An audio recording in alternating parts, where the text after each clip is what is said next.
CM Revanth Reddy విద్యాశాఖ మంత్రిగా కొనసాగుతున్నప్పటికీ సమగ్ర శిక్షా ఉద్యోగుల సమస్యలను పట్టించుకోకపోవడం సరికాదని సమగ్ర శిక్షా ఉద్యోగుల సంఘం రాష్ట్ర అధికార ప్రతినిధి పడాల రవీందర్ అన్నారు.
గౌరవ ముఖ్యమంత్రి గారు నేటికి కూడా మీరే విద్యాశాఖ మంత్రిగా ఉండి స్పందించకపోవడం సిగ్గుచేటు.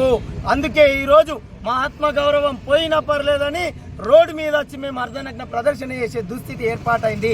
తక్షణం ప్రభుత్వం మీ కాంగ్రెస్ గ్యారంటీలని ఖచ్చితంగా ఇచ్చిన గ్యారంటీని అమలు చేయాలా. ఈ ఉమ్మడి జిల్లా ఇన్ఛార్జ్ మంత్రి సీతక్క గారు కూడా ఎక్కడ పర్యటించినా కనీసం స్పందిస్తలేరు. మీరు ఆలోచించాలా.